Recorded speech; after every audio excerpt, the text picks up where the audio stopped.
pueda superar la idea y evolucionar en el derecho.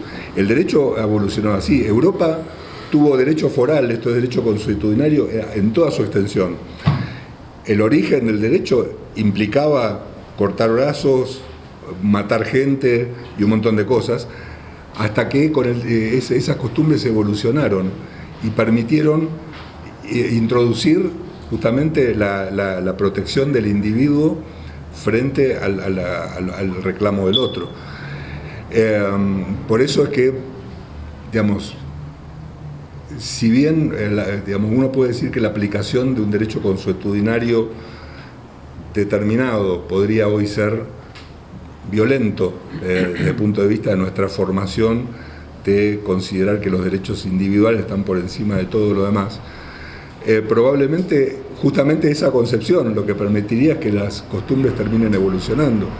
Digo, si nosotros terminamos en una isla desierta y empezamos a interactuar entre nosotros, probablemente a nadie se le ocurriría pensar en cuál es el fuente del derecho, no, simplemente interactuaríamos, contrataríamos, nos pelearíamos y cuando no queremos pegarnos vamos a buscar un árbitro que resuelva las disputas y empezaríamos a desarrollar costumbres.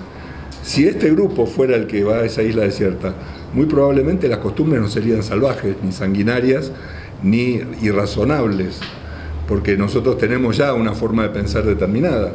Ahora, en un mundo con una forma de pensar determinada, en la medida en que considere la cooperación voluntaria como algo realmente útil, muy probablemente las costumbres terminen mutando hacia esa forma de solución de conflictos menos sangrientas y mucho más razonables.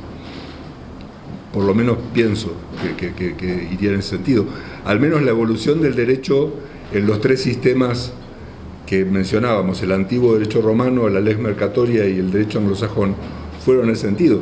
El primitivo derecho anglosajón era muy duro y aparecieron las cortes especiales para suavizar el derecho, que originalmente eran parajudiciales y luego se incorporaron al sistema judicial, que terminaron convirtiendo el common law en algo mucho más liberal, si ustedes quieren, de lo que eran sus orígenes. Ok, tenemos espacio para una última pregunta. ¿Sí? Sí. Ahí atrás, por favor. ¿Qué tal? Mi nombre es Felipe. Quería tocar el tema muy interesante que sobre el NERI. ¿Puedes hablar un poco más acá? Quería tocar el tema importante acerca sobre el NERI, que habló acerca sobre la materia de la pretensión, que es muy parecido a lo que decía Carmen Luthi, donde la pretensión es en la materia procesal y en la materia procesal entre la acción y la sección. Ahí se queda la relación jurídica procesal en donde se habla con el juez. Entonces mi pregunta es con base a, ¿es posible privatizar la parte de los juzgados del juez mismo?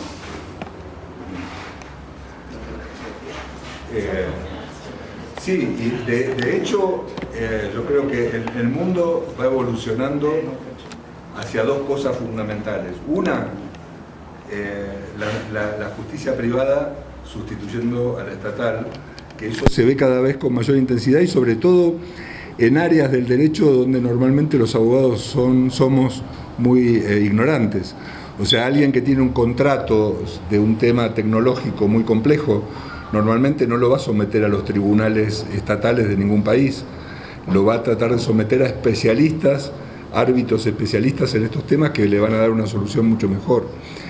En la medida en que las normas procesales amplíen, como hay una tendencia en el mundo, a ampliar las posibilidades de disposición de las partes para actuar extrajudicialmente, incluso en materia penal cada vez con mayor intensidad, la justicia privada va sustituyendo a la justicia estatal.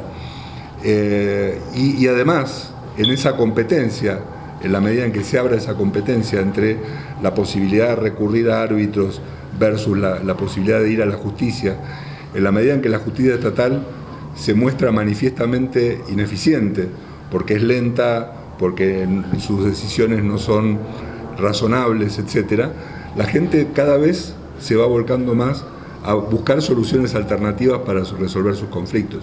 Y por eso es lo que les hablaba hace un rato del rol del abogado. El abogado es la persona que tiene que ir a buscar una solución.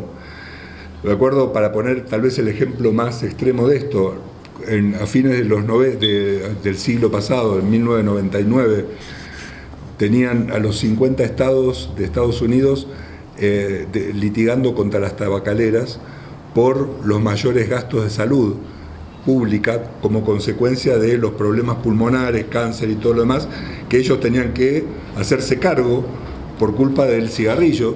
Y entonces demandaron a las tabacaleras los 50 estados de la Unión. Imagínense que ese hubiera sido un juicio que hubiera durado fácilmente 40 años, porque obviamente las tabacaleras le hubiera dicho: tráigame la historia clínica de todo el mundo, quiero ver, demuéstreme la relación causal entre el cigarrillo que fumó y el problema que tuvo, y demuéstreme que fue Philip Morris el cigarrillo que fumó y que no fue otro el que le produjo el cáncer. En fin, y apelaciones, y después 10 años en la Corte Suprema, fortunas y años de discusión. El acuerdo se resolvió en un mes. Vino un abogado que seguramente no estudió en una universidad latinoamericana y hizo un acuerdo que firmaron todos. El acuerdo decía: las tabacaleras le van a pagar a los estados de la Unión 250.000 millones de dólares con las siguientes condiciones. Nunca más nos van a demandar por estas cosas.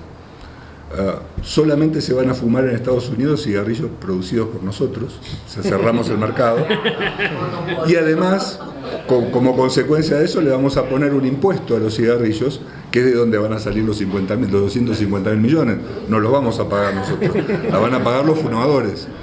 Eso le sirvió a todo el mundo, salvo a los fumadores. Pero bueno, los fumadores tenían dos cuestiones: podían dejar de fumar y dejar de comprar cigarrillos, muchos lo hicieron. Y eventualmente, en realidad, los fumadores eran los protagonistas, digamos, de alguna manera, con su decisión individual y voluntaria de fumar, los que estaban generando el problema. Entonces, vean ustedes cómo un abogado en un mes, llevándose el 10% de honorarios de 250.000 millones de dólares, resolvió un conflicto que por la vía judicial hubiese llevado 50 años y miles de millones de dólares en abogados, peritos y todo lo demás. Entonces el punto es que hay formas alternativas, privadas, de solucionar los conflictos que se van mostrando cada vez mucho más eficientes que la justicia estatal. Bueno, pues vamos a dar cierre a este panel, no sin antes, bueno, dar un resumen breve de lo que trataron nuestros exponentes.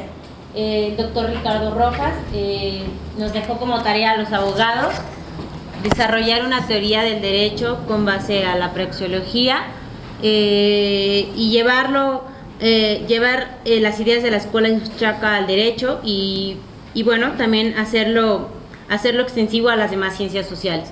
El doctor una crítica de la rigidez de la ley para limitar el campo de acción de las personas, y el doctor Antonio Pardo nos hace otra crítica de cómo el legislador se separa como individuo y entonces como un ente superior dicta las formas de actuar para los demás, ¿no? Doy la palabra al ingeniero Alejandro, quien va a concluir el evento. Ojos pero dichosos. El doctor ha instaurado la fe en mí acerca de lo que los abogados deberían ser. Por eso yo propongo que ahora se llamen ingenieros legales y no y así busquemos soluciones y no crear más problemas. Creo que ha sido una de las conferencias tal vez de más contenido filosófico como tal. Fue increíblemente filosófico y hablar de estos temas para gente que no tiene ni idea del derecho, que no son abogados, como yo, bendito sea el Señor, es imperativo, ¿sí? Y saber que puede existir justicia fuera del Estado y que debe de existir justicia y existe justicia fuera del mercado, y los mecanismos del mercado con los incentivos apropiados existen, funcionan y hay, es fabuloso. O sea, que existen realmente, no que son sueños guajiros, masturbatorios, ¿sí? Fue un placer tenerlo con nosotros, chicos, con sus ponentes también ha sido a nivel, muchas gracias. Víctor, como siempre le damos las gracias a Víctor, que fue